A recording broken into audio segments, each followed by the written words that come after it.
Hi, this is Nando from CNC Commentaries, and today on CNC Movie Breakdowns, we're going to be talking about Jojo Rabbit, directed by Taika Waititi.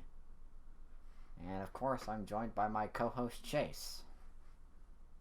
That's me. It is you. How you doing? Hello. How you doing, Chase? We're still doing this. It's been like 5 years. Oh yeah, crazy.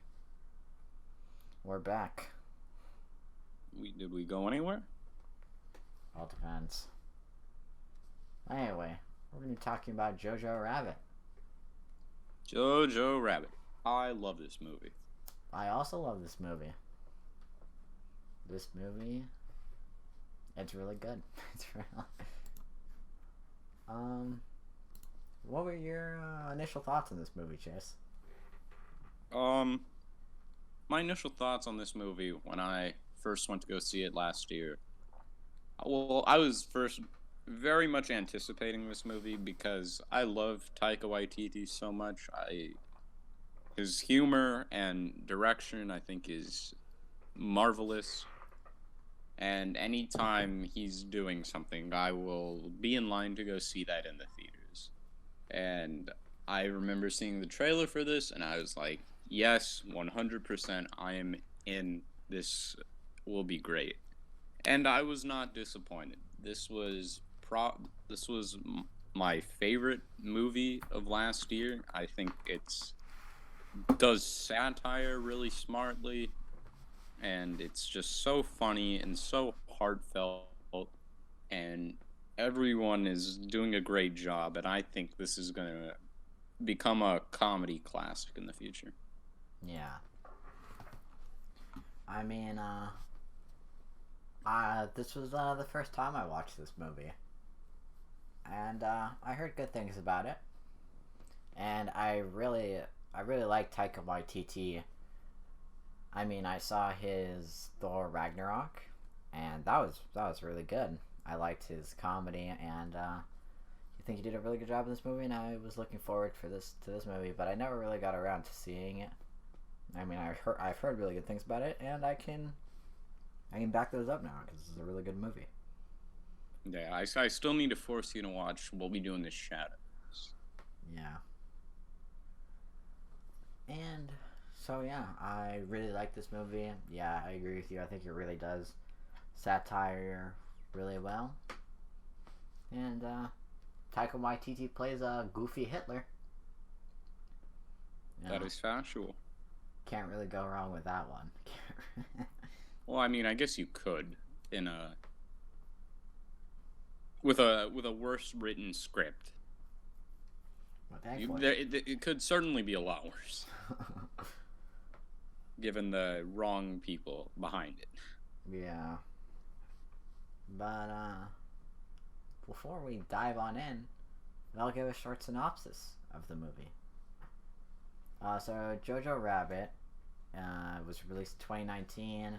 It's a comedy movie, and it follows a young boy in Nazi Germany, and it's his story about he finds out that his mother has been hiding a Jewish girl in his house, and then hijinks ensue.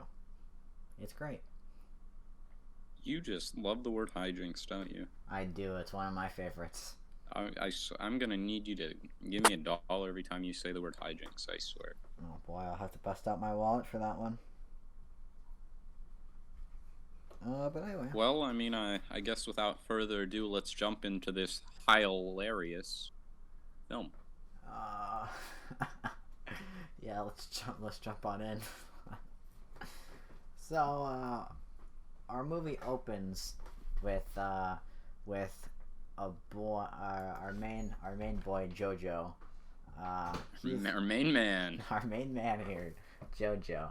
He's getting dressed in his little in what is it, like a Nazi uniform, I guess, a Yeah. Nazi youth uniform, I think.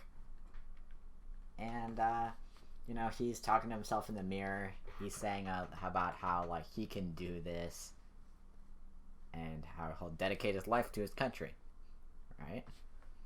but he's starting to doubt himself. But that's when our good friend Adolf Hitler shows up. Played by Taika Waititi himself. Yeah. And, you know, Taika Waititi as Hitler in this movie, he's goofy. He's purposely making a mockery of Hitler. Yeah.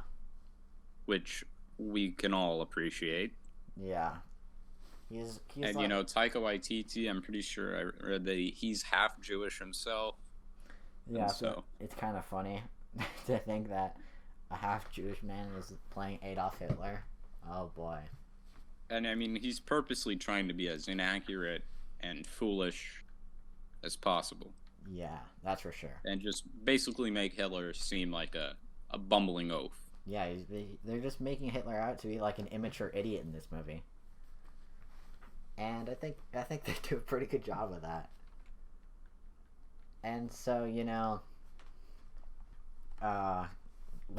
good old Adolf here gives our boy Jojo a good fashioned pep talk, and then Jojo starts hiling at him, and eventually he hiles so loud that he starts to run around in the streets.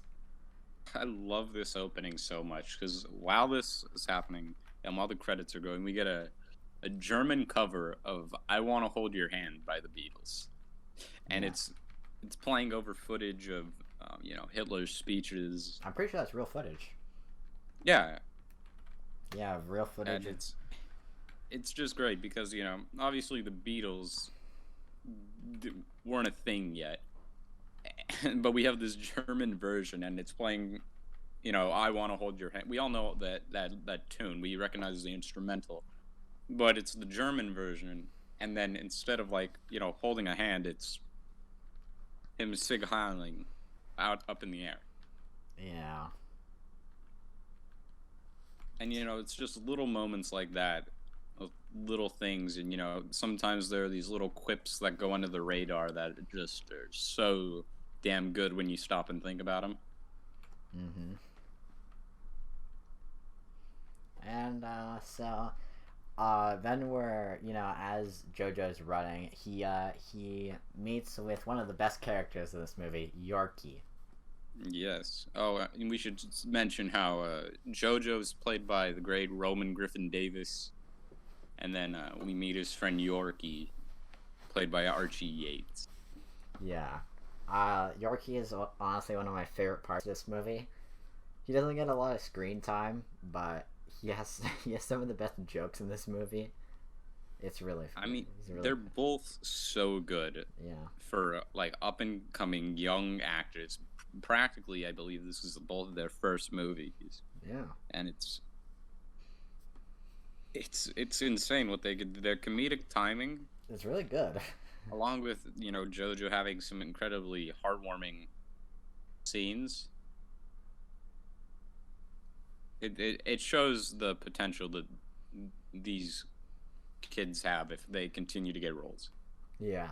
I feel like they should get more roles, because I feel like they'll just knock it out of the park. Yeah. I feel the same way with Thomasin McKenzie, plays Elsa, which we'll get to. So they're talking, and we discover that they're gonna spend a weekend at this Nazi youth camp, and they're gonna learn how to be proper Nazis. And that's not a sentence you say every day. Oh god. So we cut to Sam Rockwell, who plays who, Chase? Captain Klesendorf. Captain Klesendorf. He's called Captain K, though. He's called. Yeah. I love Sam Rockwell so much. Just whatever he's in, he always puts a smile on my face. He gives it his all. He's one of my favorite actors, probably. Yeah. And he's, no exception here. He's, joy to watch. Gives it his all with this bumbling Nazi officer who lost his eye. Yeah. Or not lost his eye, lost his eyesight. In one eye. Yeah. And they took him away from the front because of it. and now he's got to train like these Nazi youths. Yeah, there's this great scene where he's like, "Well, they may have taken me on the front lines, but can someone with two eyes do this?" Just starts shooting his gun and like hitting things, and yeah, it's just, yeah. I mean, I'm gonna sound repetitive through this whole episode, but these moments with the comedic timing are just chef's kiss. It's really good, chef's kiss. And so yeah, he's just he gives them a speech on like, yeah, it's just a lot of comedy in there. He's like telling them to be good Nazis. And he's telling the boys to be like, oh, you gotta be of service to your country. You've gotta be like a soldier and stuff. And he's like to the girls, he's like, oh, you just gotta have a lot of kids. Yeah, and then Rebel Wilson is also in this, and she's just like, oh yeah, I've already had 8 kids this year for the country. Yeah, for Germany. 8 kids for Germany. And honestly, Rebel Wilson does a fine job. Yeah. She does a fine job considering she was in this and Cats in the same year. Stick with this kind of stuff, Rebel Wilson. Don't be in Cats. Then we get these really funny kind of strange scenes. I mean, they're not really scenes, they're just kind of little cuts. So we cut to all these activities going on, and I mean, you cut to like, I think these girls are doing like what? Squats, but they have gas masks on. Mm-hmm. And then you also have another shot where there's boys playing tug of war, also with gas masks on. And that's another thing that Taika is so good at doing, like not just comedy through his dialogue, but also visual humor. Yeah. And yes, so it's just comedy on 2 different fronts that he can also do very well. It's just great. And so everybody's doing like physical activities, and they're all like jumping on each other, but Jojo isn't really participating. Like, he's just kind of wandering around. And so some of the older, like, I don't know if they're Nazi officers or something. I don't think they are. I think they're just older kids. Yeah. They take notice of this. And I think they're starting to target Jojo. Yeah, they're basically, picking on him like, oh, what, you too scared to do these things, or you too chicken? Yeah. And then they're like, well, Jojo, and Jojo's like, no, I can do it. I can, I can kill someone. Yeah, he said, like, I'm a killer. They get a rabbit. Yeah, and they're like, well, then slit this rabbit's throat. I think, they're like, break its neck. Well, practically the same thing. They're just like, kill this rabbit. Kill the rabbit. So, kill the rabbit. So yeah, they're just telling him to like wring this rabbit's neck, basically. And Jojo looks down at this rabbit, and he just can't do it. He can't bring himself to kill this rabbit. And so they all start making fun of him. They all start calling him Jojo Rabbit. Roll credits. Oh, I get it. That's the name of the movie. Yeah, it's the name of the movie. And so Jojo runs away, and he's feeling pretty small right now. But then Adolf Hitler comes over, and he basically tells him that, like, oh, the rabbit is not a coward. He tries to give Jojo a little pep talk. Yeah. And he's like, what's wrong, little man? Yeah. And he says, like, oh, the rabbit's not a coward, don't worry, you just have to be the rabbit. Mm-hmm. And I think it's kind of funny because in this movie, Adolf Hitler is Jojo Rabbit's imaginary friend. And he's basically giving himself a pep talk here.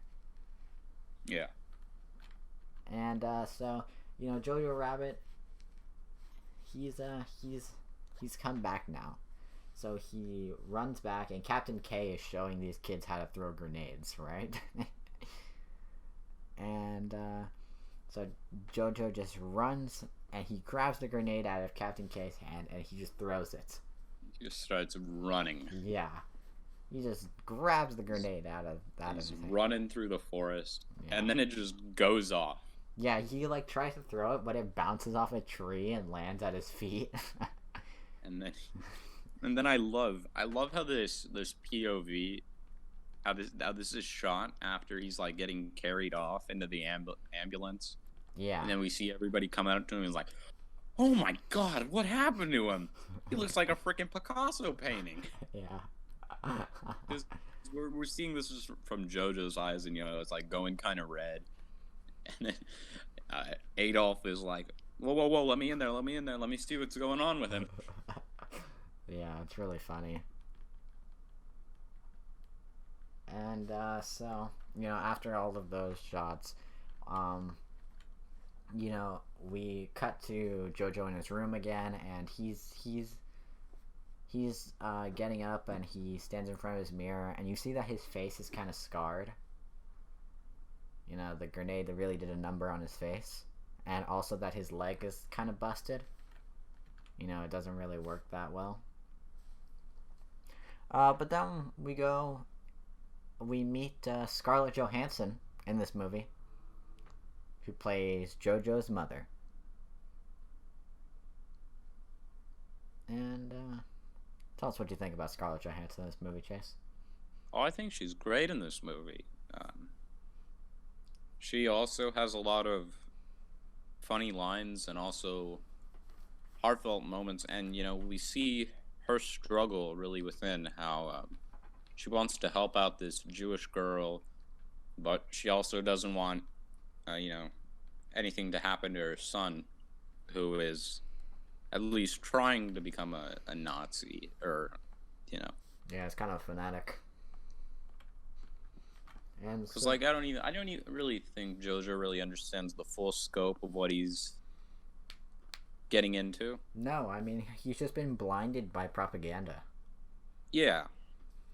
Like, he doesn't really, as you say, he doesn't really understand the scale of the Nazis and what they actually believe in and what that actually means. So yeah, he's just a kid who's been blinded by propaganda and fanaticism. Yeah.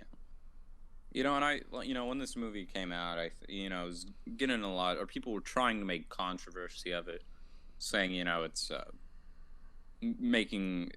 it's portraying, Nazism as, foolish and, a joke, and it's kind of the point of the movie. Yeah, that's the point to point out the absurdity of some of the things, and how dumb it is. And I don't think some people realize. I think some people just jumped into trying to make controversy before even seeing what it was.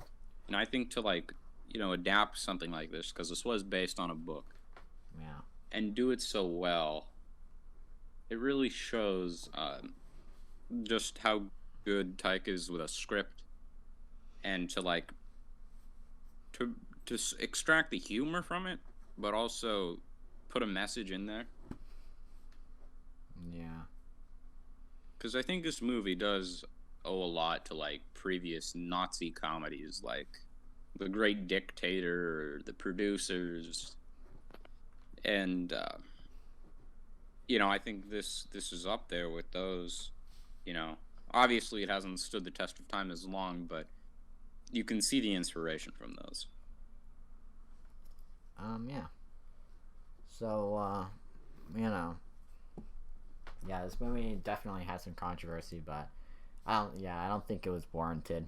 I think that, the jokes is just kind of to point out, as you said, the absurdity of the Nazis. And I think it was done well, in a tasteful manner. So Jojo and his mother go to see Captain K again, because Captain K I think he was demoted because he let this kid get injured on his watch. And so we get this really funny moment with Scarlett Johansson where she she like slaps Captain K around, and she tells him that he's going to watch over her son while she's working, and so it's now Captain K's job to give JoJo something to do while she's working. And we don't even know what she does. Yeah. We just know that some days she just goes off. Yeah, some days she just and that'll come into play later. Mm-hmm. I love in this scene in the background you have Alfie Allen as Finkel just dancing to some music with headphones on. Mm-hmm. And then also there's like the bit with like, JoJo can walk the clones. Yeah. And those clones are played by Roman Griffin Davis's real life twin brothers. Not twins to him, but twins to each other. You know what I mean? Yeah.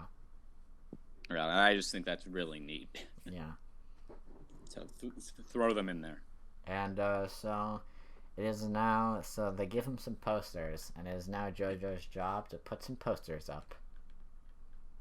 Like some propaganda posters and stuff like that. And so he's walking around. I love the visual when he's waving over the poster and then the Hitler expression keeps changing. Oh yeah. I just think that's shot really well. So JoJo and his mother are just going around town like putting up posters, and they come across the gallows. And Scarlett Johansson just kind of stops in front of it, and she just looks at them. And, you got a couple hanging corpses there. And JoJo asked what they did, and Scarlett Johansson's like, they did what they could. And then we get some foreshadowing with some shoes. Yeah. I think we can talk about it now, but yeah, spoiler warning. Spoiler. Well, I imagine they're yeah, they watched the not movie. Listening if they haven't seen it, but as we know later, JoJo's mom dies. He gets hung in the very same way as all these people. She's hung, and there's some really clever foreshadowing where she's walking on a wall, and then we get this sneak shot where it's JoJo's eye line is at the same as her feet, and it's that same thing later on where he just sees her feet. And another thing I love about this movie is the costume design. Yeah, I think the costumes are very memorable, and that's another thing that is done very smartly, is that we recognize these shoes with her. And that's very clearly done, so that later on, when we see those shoes, the hanging body, we know it's her. Yeah. Because we don't see her face when she's hung. We just see the shoes. Yeah, we see it on the same level as JoJo is saying it. Yeah. The movie tries pretty hard to get you to associate those shoes with Scarlett Johansson. And so that way you'll recognize them when she gets hung later in the movie. It's kind of in addition to the costume design, I just think that production design in general makes this movie feel a lot more vibrant and colorful than actual Nazi Germany was. And I feel like that's another way to like kind of take you back from real life and be like, this isn't actually what happened. This is a movie. This is fantasy. This isn't supposed to be historical fact. Yeah. And it's interesting to see because Nazi Germany seems a lot more colorful and vibrant in this. Yeah. So JoJo arrives home, and his mother is not home. So he's just going around, and he eventually ends up in his sister's room. His sister's old room, because his sister isn't there. His sister is dead. Mm-hmm. I don't think it's exactly specified of what she died from, but we know that she's dead. And so he looks around, but then he notices a little like scratch on the floor, and he notices a little secret door hidden in the wall. And who could be in there? He like opens it, and it's like this dark attic. But at the end of it, he sees he sees a girl there, like a human girl. And so Jojo like immediately freaks out. Well, and rightly so. If there's a person in your walls, Yeah. That must be I'd be freaking out too if there was someone just hiding in my walls. chilling under my walls. Yeah, so he like freaks out, but then, he like runs downstairs, but then the girl just kind of walks down the stairs, and Jojo keeps trying to run away from her, but eventually she catches him, and she kind of pins him against the wall. She takes his knife, and she threatens him. She gives him It's a great introduction. Yeah. I mean, Thomasin McKenzie, who plays Elsa, is so damn good. Yeah. She is funny and quick-witted, and she basically realizes just any opportunity she can to tell Jojo he's an idiot, basically, for thinking these things about Jews. And, kind of takes advantage of Jojo's, like, childhood innocence and is like, oh, well, actually, Jews have horns and do this and this, but, I don't have my horns yet because you don't get them until you're 21. Yeah. And it's just, she's another up-and-coming actress who I think is so good. She's great in Leave No Trace, and I'm excited to see her in Edgar Wright's new film Last Night in Soho. And so, she threatens him, and she basically tells him that if he tells anybody that she was here, that when she gets caught, she's going to tell the Nazi officials that both him and his mother helped her. So she's gonna try to take them down with her if Jojo tells on her, basically. Yeah, it's a lot of interesting, like, Jojo can't tell his mom that he knows about the girl because if he does, he'll get in trouble, and if so says this, the mom will get in trouble, or the girl will get in trouble, or one or more will get in trouble, so no one can say anything. Yeah. Then Jojo runs up to his room, and we get another scene with Hitler. This one's really funny. Walk us through it, Chase. Okay, well, so they're talking, and he's like, well, he's basically asking Adolf, what he should do with the girl hiding in there, and he's like, we could do this, and he's like, I think she hypnotized me. Basically realizing we kind of find out very early on, Jojo is very clearly, not brainwashed, but like he's believes all these things he's been told about the Jewish people, and just how kind of like dumb he is for believing these things. And so he's trying to get all this information, advice from Hitler.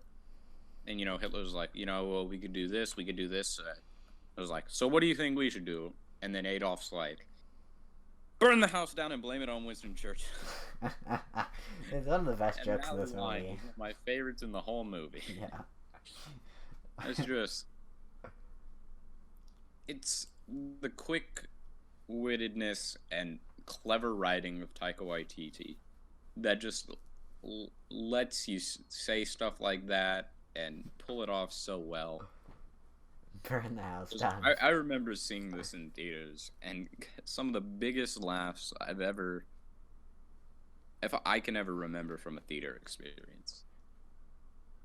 Yeah. And another interesting detail in the scene is that Hitler offers Jojo a cigarette. And I think this is a small little detail.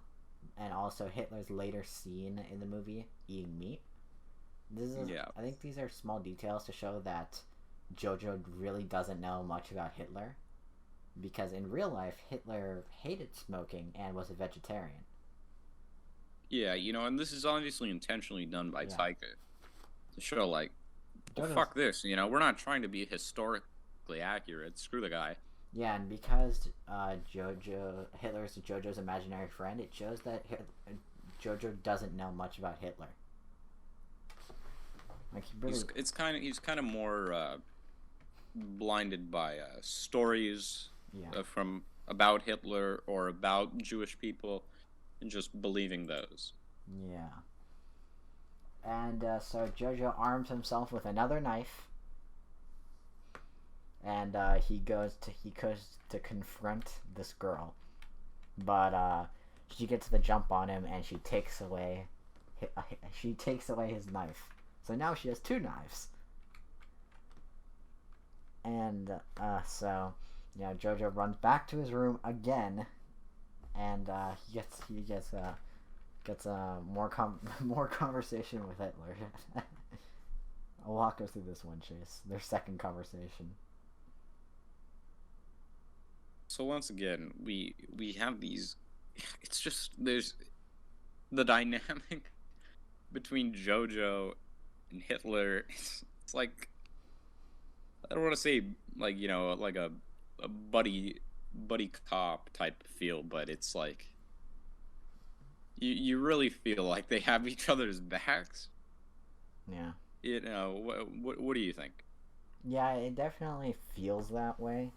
Like they definitely talk like normal friends would talk.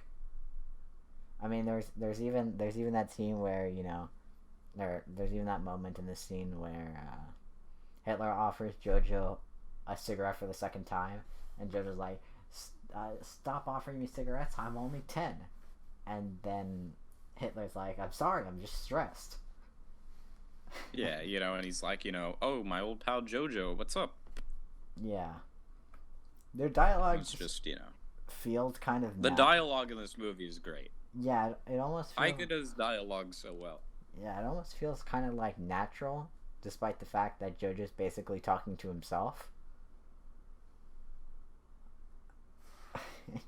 It, like, as you said, the dialogue in this movie is just done so I mean, we don't know that. It could be a clone. We know that cloning is possible. Cloning is established in this movie. Why don't you walk us through the next scene? So we cut to later at night.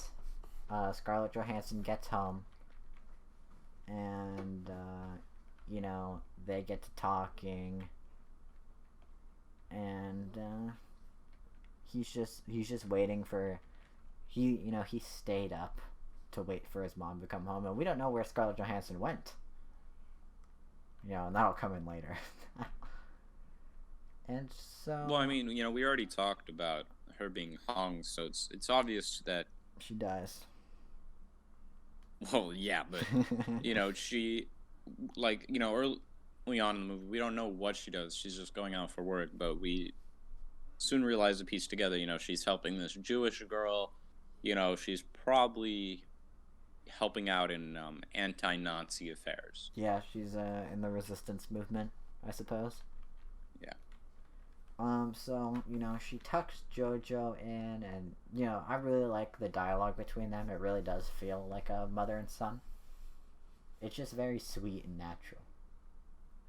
Yeah, I agree. It does feel very natural, like a mother and son, because, there's those heartfelt moments, and also, like, you gotta do this, you gotta do that, like a mother would say to their kid. But also, what they do very well is like those joking moments between them, and later on when they have that little dance and they're dancing, and it's like, oh, another glass of wine. Yeah. So after she tucks him in, she goes upstairs to talk with Elsa, the Jewish girl. And so they talk, and she gives this kind of really powerful line about how if she is living, then they won't have won. The only way they can win is if she dies. And it's just a really kind of powerful line. It's really good. And so yeah, she also tells her that Jojo can't know that she's up here because Jojo's like a fanatic, and that he just wouldn't understand. So they have. Well, I mean, even if he wanted to, I don't feel like Jojo could kill her. Yeah. Like not in terms of physically, but like actually like go through with it if given the opportunity. Yeah. And that's kind of a thing that, sure, Jojo is kind of like brainwashed by Nazi ideology, but that's just because he's a kid and he doesn't know any better. But I don't think he has it in his heart. I don't think he's actually a bad person. Yeah, I feel like he's just, influenced by bad surroundings, per se. Yeah. Definitely think that he's just kind of brainwashed by propaganda. Yeah, like, I don't want to compare it to, like, like teen fads, but it's kind of like in that same vein, like, oh, this is the cool thing to do right now in this time. Just go along and do it, put on the uniform. Yeah. Sure, I can do this. My friend Yorkie's doing it. Yeah, I mean, he's only 10 years old. Like, he's really easily influenced right now. Yeah. And so we cut to a scene in the swimming area, like a swimming pool. And you get one of my favorite kind of like visual comedy bits of the movie. It's where Adolf Hitler is swimming alongside Jojo in this pool, and he has his German gun, his Luger, in the pool with them. It's just really funny. Like, Taika Waititi does visual comedy so well. I think he's one of the next great comedic geniuses of our time. Yeah. And so Scarlett Johansson like kisses him goodbye. She says that she has to go to work. And so Jojo goes and he talks to Captain K, and he asks him questions like, how do you tell if you're interacting with a Jew, and what are Jews like? And it's just really funny to see like kind of Taika Waititi and the script making fun of Nazi ideology. Yeah, because it's like, they'll have horns or they'll hypnotize you, and it's just like all this absurdist stuff and fantastical, like, mystic powers, and it's just like people actually believe this stuff. It's kind of crazy. It's like that's what the craziest thing. People actually did this stuff, believe this stuff, are this dumb. Yeah. To realize. And so I think Captain K has to save some drowning kids. And then we cut back to Jojo's house, and he's talking with Elsa more. He wants to talk to Elsa, and he wants to learn about the Jewish people because he's trying to write an expose on the Jewish people. Yeah.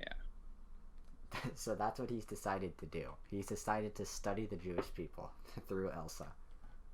And we already touched upon this, but she continues, making up fantastical stuff about the Jewish people and like how,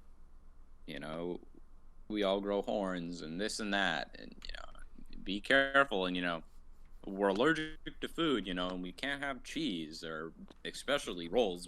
That can't have that. Make sure not to give me any of that. If you plan to kill me, just give me that. And it's that one line afterwards where he's like, "You really think I'm that dumb to believe that?" Yeah. And he's just like, you believed all this other stuff before. It's just funny.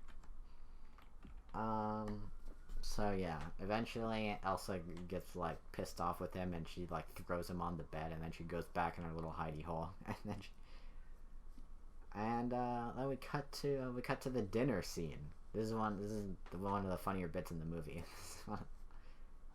Yes, a classic dinner between mother, son, and Adolf. And Adolf. Um, and he's got this like, I mean, it's meat, right? Yeah, I think so. Yeah, like a meat unicorn. I think so. Yeah. That's not a sentence you say every day. Meat unicorn and Hitler, and like you said earlier, Hitler was a vegetarian. Yeah. But he's happily eating this stuff, and Just we so get this. Jojo doesn't know anything about Hitler. We get this scene, where Jojo and his mom are talking, and then they get into a argument, and he tells her to like shut up, and then she's like, "You do not tell your mother to shut up," basically, and you can feel how mad she is. Yeah. But like, she's not like fully mad at him. It's just kind of like a frustration, and it's like, like, why do you have to think like this and do these things, these beliefs, these ideologies? Yeah. But then they have a nice scene where Scarlett Johansson draws on like a fake beard. Yeah, she puts on a Nazi jacket. And they have a little dance. Yeah, she pretends to be his father because we've only briefly heard that Jojo thinks his father went off to go fight and he'll be back, but he hasn't been home obviously anytime recently. Yeah. And this takes place in 1945, right at the end of the war. At least close to the end of the war. And so yeah, they have that dance scene. And walk us through the next scene, Chase. So next up, Elsa and Jojo are continuing to talk, and he's trying to get information for his book. And he's having Elsa do these drawings, and she draws a little picture of him. We hear more about Elsa's life, and she talks about how she was proposed to in a river. And so then we find out that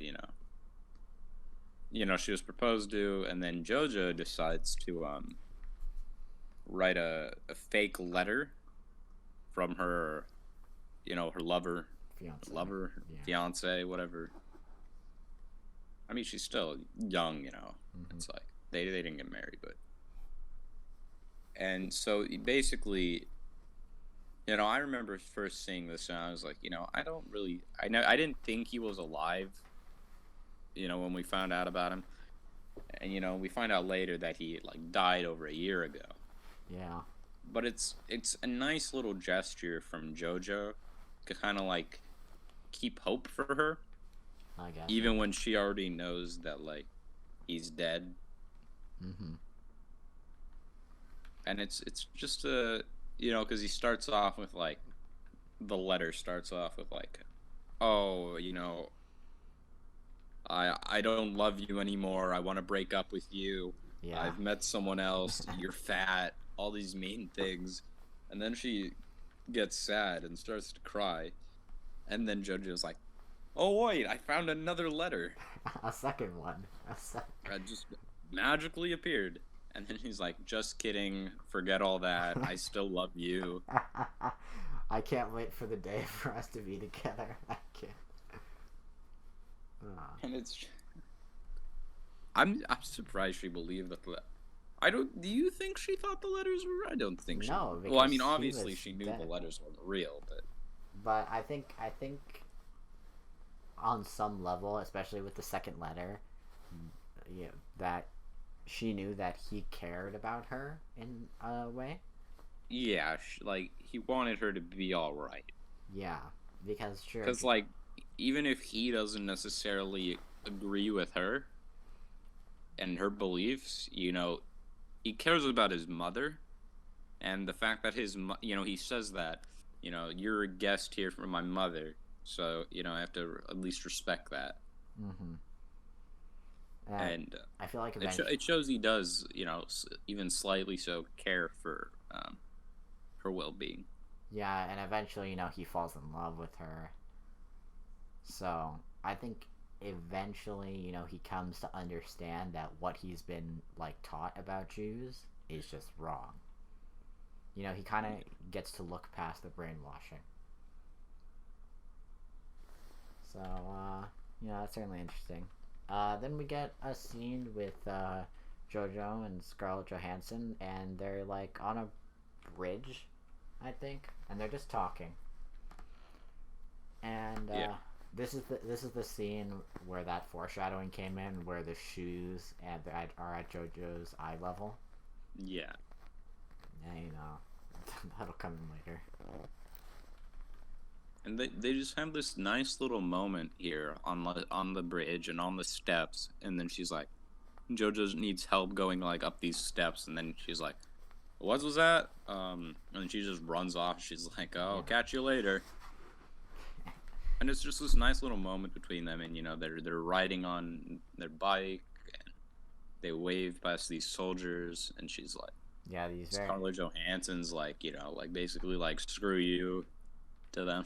Yeah. And it's like, go home and kiss your mother, boys. Yeah, while this truck is like carrying these very like wounded soldiers.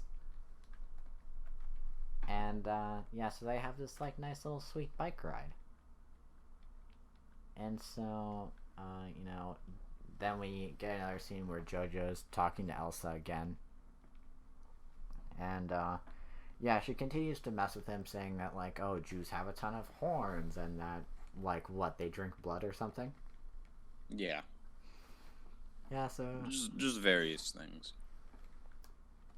And then in this scene, I think this is the scene that we learn that Elsa was a friend of JoJo's sister, who has now died. Mm-hmm. And then we get this really funny scene where JoJo tries to go back in his room, but Hitler is in his bed. And so, Hitler's like asking him like, oh, what's going on between you and this girl? Yeah, he's like, you better not be falling in love with her. She's the enemy. Yeah. She's a ruthless type of person. And then you get this really funny line where he's like, oh, don't worry, I was just keeping the bed warm for you. That's what friends do.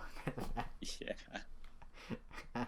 I feel Hitler feels, Taika as Hitler, basically feels like he's being forgotten to a certain point. As JoJo is spending more time with this girl. And especially that last scene where, JoJo kind of gets rid of him. I feel like that's when gets rid of those thoughts of, like, the whole Nazi life. Yeah. Then we get a scene where Scarlett Johansson is talking to Elsa, and she's just telling her what it means to be a woman, basically. And she's just telling her like, oh, you'll go to Morocco and take on lovers and look at tigers in the eye and things like that. And then Elsa's like, oh, have you ever done that? And then as Scarlett Johansson's leaving, she has this really cool line, and then she's like, oh, I've never looked a tiger in the eye. And she just leaves. Like, it's that kind of dialogue that makes this movie so much better. It's just great. And that's what Taika is able to do so well with this and his other films, balance the comedy and the sentimentality. Yeah. Then we get this great scene where JoJo goes to Captain K's office, and they're talking, and then Captain K's like, oh, I can show show you this new design for my outfit I've been working on. And it's all colorful and it's got like a feathered top. And then you have, there's this little moment between him and Finkel where they share like a sentimental moment, and they get real close. It's very subtle, and it's seen later on, and we could totally talk about it. But later when he's in his outfit, if you look real closely there, he has the symbol for homosexuals, back when because Nazis would put the little symbols, if you were Jewish or homosexual or woman, they'd have those, and he has that on his uniform. And so it's kind of alluded to, like, Captain him K. and Finkel are together. Yeah, you kind of get those little moments where you can kind of tell. Like, I was able to pick up on it. But yeah, it's definitely confirmed when, at the end, like, when he's in his outfit, he has the symbol for homosexuals. Like, the Nazis put that on him. But, then Captain K tells Jojo that he has kind of an unusual job for him. And he makes Jojo put on like this robot costume and go out searching for, I think it was like scrap metal. Mm-hmm. And so he's walking around, but then he sees a woman that appears to be his mother leave a little note on a bench. And he looks at it, he reads the note, and it's an anti-Nazi note. So now we know that Scarlett Johansson is part of like a resistance movement or anti-Nazi movement. Yeah. And then we meet back. Then as Jojo's in like the scrapyard, we meet Yorkie again. Yeah, Yorkie. And we find out that Yorkie is like a full-on soldier now. Yeah. So the Nazis are getting desperate, and they're just employing child soldiers now. Yeah, Jojo even says like he's like, "You're a soldier," and he's like, "You're only 10." He's like, "I know, crazy, right?" And yeah, Yorkie tells him like, "Oh yeah, the Russians are coming." They're Russian. Oh, that's not until later. Yeah, so Yorkie is now just a full-on soldier. He's got like a rifle on his back. But yeah. So then Jojo brings, I think, like these colored pencils to Elsa so she can draw better. Mm-hmm. And and then you go. Nah, you go, please. Oh, so kind. We just get another nice scene between Jojo and Elsa, and they're continuing going back and forth talking, and then she's like she says like I'm a dirty Jew, and then Jojo lets her go and take a bath and clean up a bit, and then while this is happening, we get arguably the best scene of the movie with the Gestapo. Oh, the Gestapo. Yeah. And they're led by I don't remember exactly the name of the captain, but it's played by the great Stephen Merchant. That's a tall man. He is. And, it's another reason he's so great. Stephen Merchant, his comedic timing is great.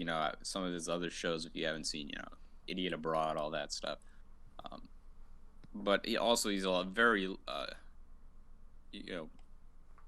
lumining. What word am I looking for? Looming presence. Yeah, he's definitely. Even though he's like well spoken, and he's not like brutal or anything, or at least not in the way that he walks or talks, but he's definitely menacing. Well, yeah, but in this short little scene where Jojo's welcoming and all of them, the amount of times Heil Hitler is said. Yeah. And that's intentionally done by Taika to point out the absurdity of Nazi protocol. Yeah. I believe it said like 30 something times within like a minute. It said like over 30 times. and it's just And that's just in like a minute. It's yeah, because every time one person sees another, Heil Hitler, yada yada yada, and it's just like it's like in that vein of like you say something once so many times, it like loses its meaning or significance. yeah. And so Captain K and Finkel also roll up, and On their bike. yeah, they're I think they're giving back Jojo's bike because he left it somewhere. But the Gestapo is rifling through Jojo's house, and this is, and once this happens, you remember that Scarlett Johansson has been spreading anti-Nazi messages. You think these might be connected, and so you know, eventually, I love it when they go into JoJo's room and then Stephen Merchant's character walks in and he's like, now this right here, this is my kind of little boy's room. yeah, and so eventually, they ask Jojo if anybody else is here because they hear some like rummaging. And then Elsa walks out, and she's pretending to be Jojo's dead sister. And this is a baller move by her. Yeah, this is a very risky move. Especially when she's able to do the Heil Hitlers to them with such a straight face. Yeah, if I was her, I don't think I could bring myself to do Heil Hitler. I'd probably be fuming. Oh, I can only imagine how fuming she was in that instance. I mean, yeah, and so Stephen Merchant's character is just he's kind of suspicious, and so they eventually go into her room and he asks for her papers. I mean, not only this, but he's also wondering why she has Jojo's knife. Yeah. But Elsa's able to rattle off this information about the sister. Yeah, and she is able to like list off information, and she gives her papers to Captain K, and she says Captain K asks for her birthday. And she says, "Oh, May 1st." But as we'll come to learn later, Captain K gives her back the papers, and like, "Oh, you're fine, you're good." But as we'll come to learn later, the sister's birthday was actually May 7th. So Captain K covered for her. Yeah, that's the thing. Like, I don't know if it was a cover or if it's just there's a possibility that maybe the one and the like 7 look kind of similar in terms of the writing. I don't know how old the papers are, but I don't know. I think it's one or the other. I think if it's Captain K covering, that's very interesting because at the end of the movie, he's very clearly he's like he pretends like Jojo is a Jew to not get Jojo caught up with him being taken away. So Jojo doesn't get into any trouble. Yeah, I definitely lean towards it as Captain K covering just because of his actions at the end of the movie. Yeah, I'd probably lean closer to that too. Because like throughout this movie, Captain K, I don't know like what to make of him because he covers. I mean, I think he's just looking out for the best for Jojo. Yeah, like I don't exactly. And his mom and all them. Because he's like, your mom's a really good woman. Yeah. So I don't know. It's never clear. I don't think Captain K is like part of a resistance movement or anything. But well, I mean, and the fact that he himself is a homosexual. Yeah. And he's also having to deal with these prejudices against him. He's just kind of a hard character to make out because you're not exactly sure if he's a good person or not.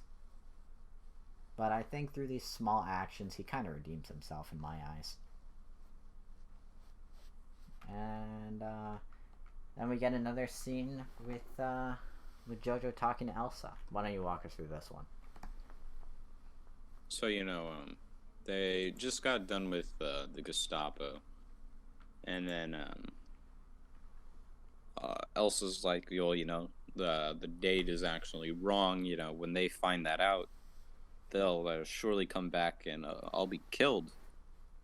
And obviously, that's not okay. And now we kind of start to see the heart a little bit from Jojo. He's gotten to know Elsa a little better, and they've really become closer. Yeah.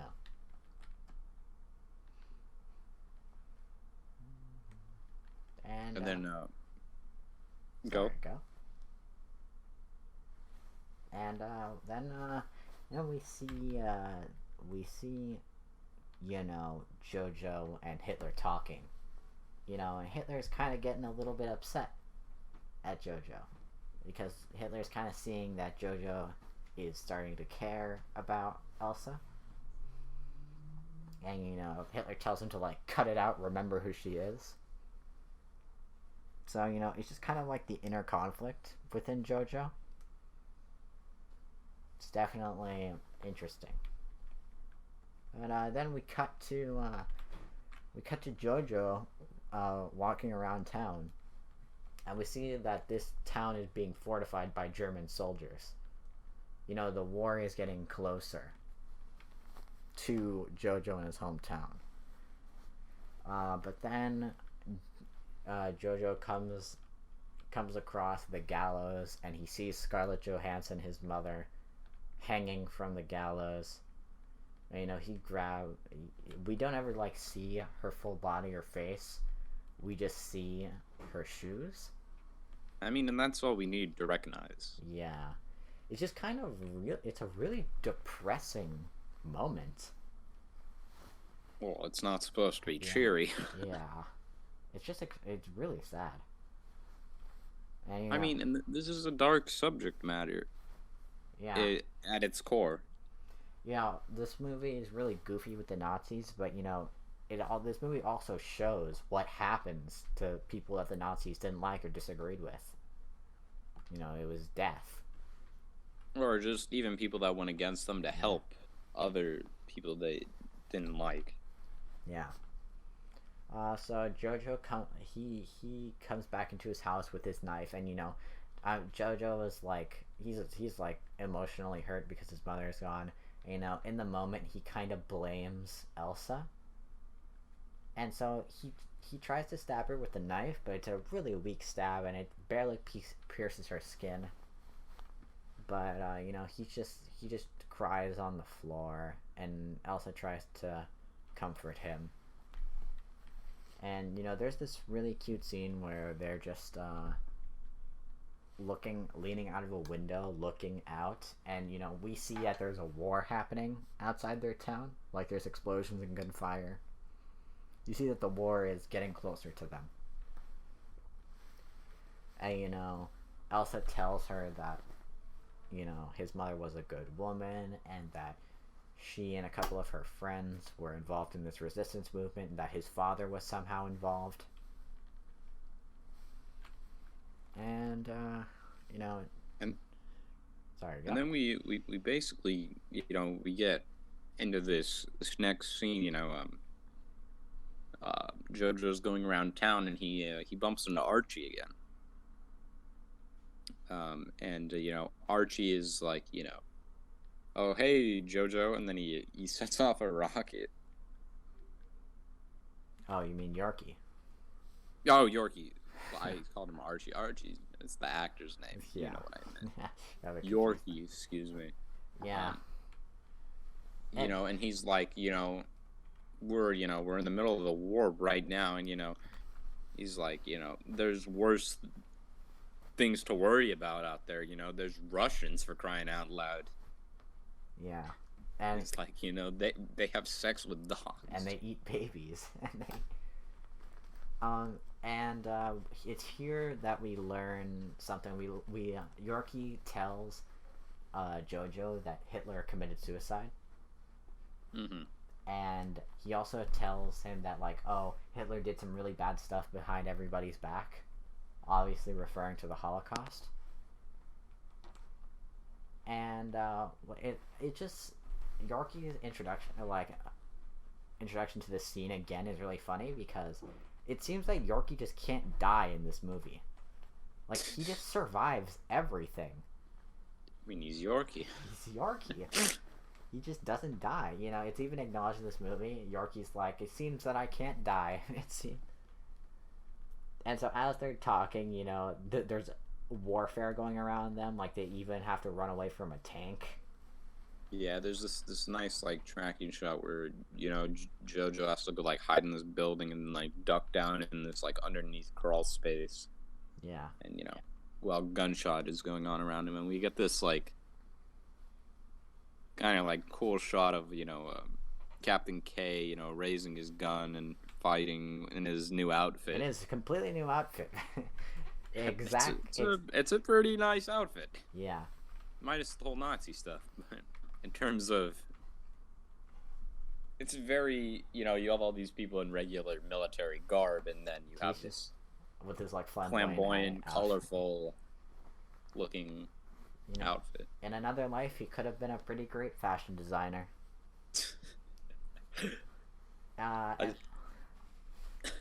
We also get this really nice joke with Rebel Wilson's character, who this lady is like, she, like, straps a grenade and, like, primes the grenade, and she sticks it in this kid's, like, pocket, and she's like, go give an American a hug. And then she grabs Yorkie, she gives him a Luger, and then she's like, you've been promoted, go shoot everybody that doesn't look like us. Yeah, and it's just, you know, it's another way of, like, realizing how dumb they all are. Yeah. And don't really know what they're doing. Yeah, like, she just told... And they're just kind of just piecing this along as they go. Like, she just told Yorkie to shoot everybody that looks differently from them. Like, it's just so dumb that people actually believe that they're somehow superior due to the way they look. Well, I mean, it's not even like that. It's just like... It's just... They're just in the middle of this right now, and she's just like, take this gun, go shoot anybody who's, you know, not in... You know, and that's why she gives Jojo the jacket. She's like, hey, put this on so you don't end up getting shot by us. Yeah, she takes a jacket off of a dead child soldier. She just sticks it onto Jojo, and she runs out into, like, this door frame with a machine gun, and you just get, like, I guess it's a mortar strike, but she just gets obliterated. And, you know, then Jojo, like, hides under, like, a broken building. Yeah. And he just tries to hide out from all the warfare. You know, and we see, like, more Nazi people getting taken away. We see, like, there's this, you know, it's brief, but, you know, the Gestapo members, like, all disheveled and, you know, being escorted off. Yeah. And then we get this nice scene where Jojo and Captain K are talking with one another. Yeah, this is after the Americans and the Soviets have taken the town. And presumably are about to win the war. Well, I mean, we know in real life they are going to win the war. Yeah. The American troops are, like, patrolling the town, and they're rounding up all the Nazi, like, POWs. And, we get that scene where Captain K is talking to Jojo. Why don't you walk us through this one? This is one of the better... I really like this conversation that they have. I mean, it's, you know, it's just another way for us to realize, you know, that Captain K really cares for Jojo, and he wants to, you know, look out and make sure everything is going to be all right for him. Yeah. And, you know, he's like, you know, you're a good kid, basically. You know, but then we see American soldiers coming. And so Captain K has to quickly move to, like, you know, like, he doesn't know this kid, you know, he's like, yeah, you know, I don't know this fucking Jew, and, you know, Jojo's very confused at first. He's like, oh, wait, what are you talking about? You know, like, almost wanting to say, you know, like, I'm non-Jewish, but then he plays along, Yeah. and he's like, and we see Captain K getting like beaten, and being taken off, and Yeah. so it's kind of like So Captain willing to lie just to protect. Captain K saved Jojo's life, and as Captain K is getting dragged off with other German POWs, you hear as Jojo's leaving, you hear these gunshots. So the Americans are, I guess, executing the prisoners, which is a war crime, but I guess they're doing it. But then they meet up with Yorkie again, or Jojo meets up with Yorkie again, who survived the warfare. I guess Yorkie can never die. You just can't. And so Jojo runs home, and he talks with Elsa, and Elsa asks him like, "Oh, who won the war?" And Jojo lies to her. He says that Germany won the war, and he says that he has a plan, and that he, along with her fiance, have organized a plan for her to escape and go live in Paris. Mm-hmm. But she cracks open the door, and we get the reveal that her fiance has been dead for over a year. And we have this really funny line with Jojo. He's like, "Oh, then who wrote all these letters?" Yeah, and then she's like, Jojo, I thank you for writing those. And then he confesses to her. He tells her that he's in love with her, but then she's like, "Oh, don't worry, I love you too, but as a little brother." Yeah, it's a nice moment between them. Yeah, it definitely is. But Yeah. so they walk together, and they're ready to try and Elsa thinks they're gonna try to escape to Paris. But before they go out, Jojo has one final confrontation with Hitler. Walk us through this final one, Chase. So we get a more dirty, disheveled-looking Hitler, and he's got a bullet hole. So this is obviously after Hitler has died, and then basically he's like, did you forget about me, buddy? And he's like, oh, we don't need her, and then all this stuff is like, my old pal, and then basically Jojo's like, fuck you, Hitler, and then Hitler gets, launched out a window. Yeah, if he kicks him through a window. It's great, and he's basically, I don't need you anymore type of thing.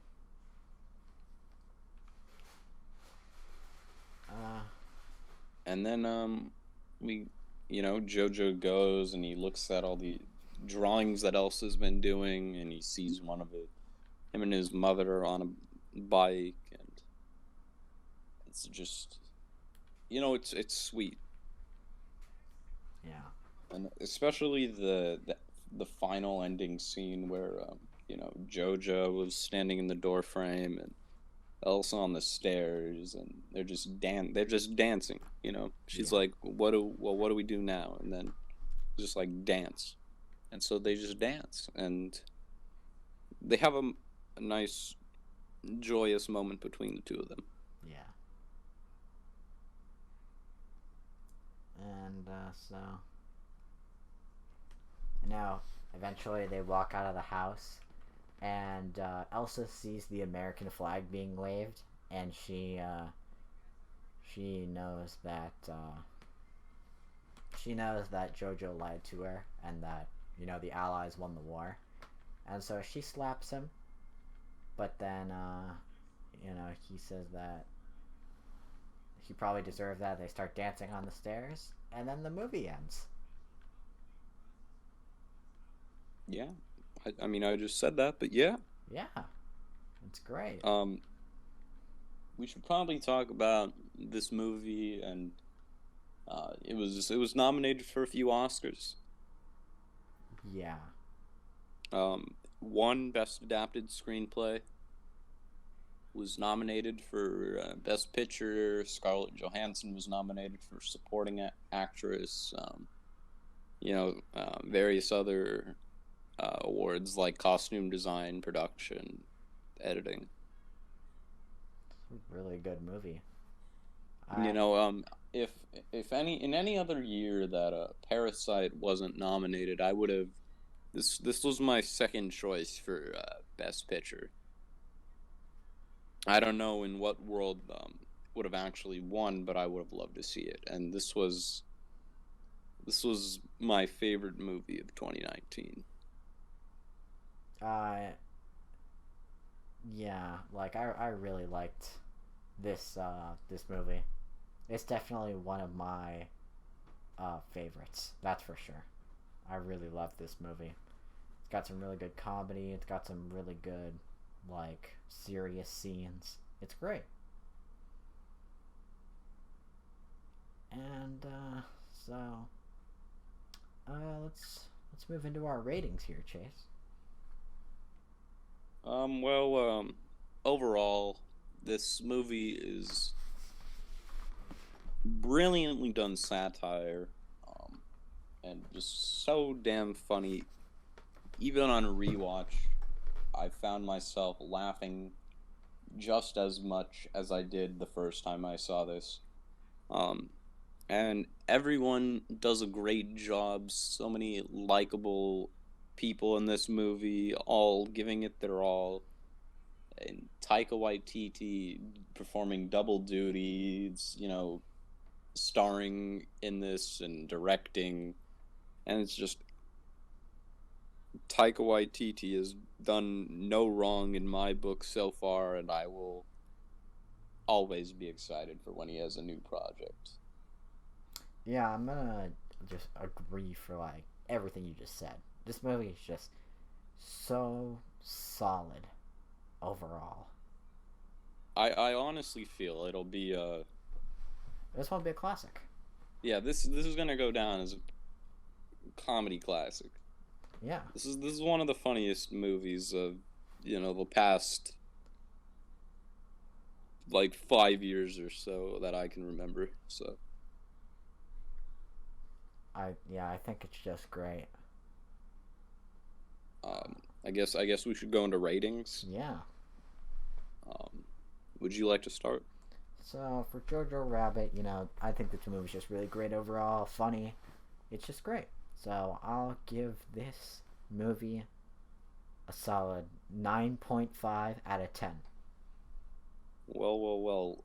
Both of us are, in the same boat. I think it's still too early to give this a 10 just because, it's only roughly about a year or two old. Um, but I feel like as time goes on, I could very easily see this continuing to move up in terms of, my all-time favorites and, ultimately getting a 10 maybe, but I would agree a 9 to a 9.5. It's just so damn good. Yeah. Um, well, Well, thank you made it this, everyone for listening. yeah, if you made it this far, folks, thanks for listening. We thank you. Uh, yeah. Should we give the people a little tease for the next episode? Yes, Chase. Why don't you go and do it? All right, next episode we're gonna be in for a real treat. I think it's another movie I have not seen before. We're going to be talking about a sci-fi action film, a little underseen, directed by Lee Winnell. We are talking about the 2018 film Upgrade. One of my favorites.